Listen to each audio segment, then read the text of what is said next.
안 기자, 첫 번째 키워드부터 볼까요? 네, 첫 번째 키워드 다시 열린 커튼입니다. 예, 김윤옥 여사의 사진인 거죠? 네, 그렇습니다. 오늘 국민일보가 보도한 사진인데요. 오늘 예. 오전에 논현동 자택에서의 모습입니다. 보시는 것처럼 김윤옥 여사가 팔짱을 낀 채 무표정한 표정으로 발코니에 나와 있는 모습인데요. 뭐 특별히 지금 화면에 나오고 있는데 특별히 어떤 뭐 이야기를 하거나 그런 것 없이 그냥 다시 들어간 건가요? 네, 그렇습니다. 이렇게 예. 팔짱 낀 채 밖을 보다가 다시 들어간 모습이 사진으로 찍힌 건데요. 그런데 논현동 자택의 모습 어제만 해도 이와는 달랐습니다. 이 모든 창문이 이렇게 커튼으로 가려져 있어서 내부를 볼 수가 없었는데요. 예. 취재진이 다 빠져나갔다고 생각했는지 오늘 발코니에 나왔다가 이렇게 취재 카메라에 잡힌 겁니다.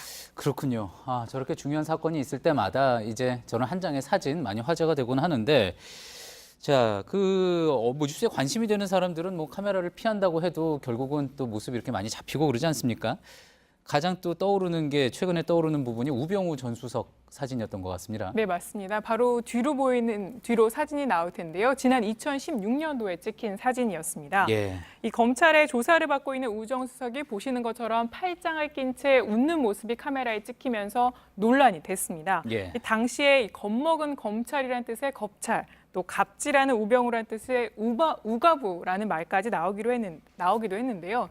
그러니까 한마디로 황제 조사 아니냐 이런 비판이 많았는데 우 전 수석은 나중에 이에 대해서 추워서 팔짱을 꼈다 이렇게 해명하기도 했습니다. 예. 이 해명은 직접 들어보겠습니다. 일어서서 좀 쉬면서 추웠기 때문에 파카를 또 팔짱을 끼고 했던 겁니다. 분명히 그때는 수사 중은 아니었습니다. 휴식 중이었습니다. 예, 그러니까 보도가 됐던 사진 때문에 저렇게 국회에서 따로 해명을 하기까지 했었던 일이었죠.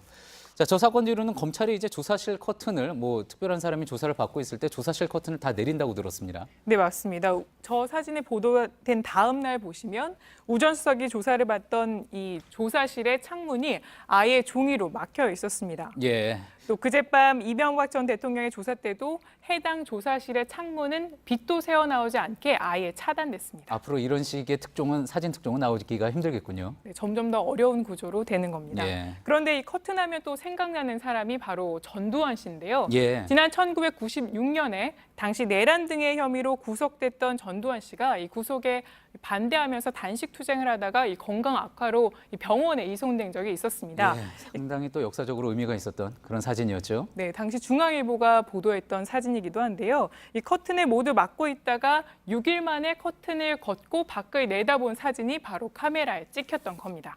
예.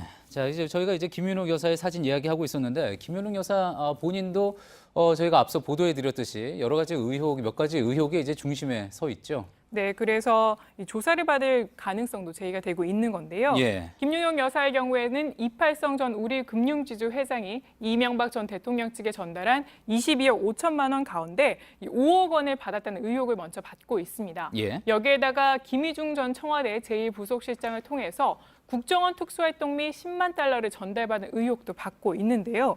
그런데 이 10만 달러에 대해서는 그제 이 전 대통령이 나라를 위해 썼다 이런 취지로 검찰에 말한 바 있는데 이 나라를 위해 어디를 썼는지는 밝혀져야 하는 부분입니다. 그렇군요. 뭐 그동안 이제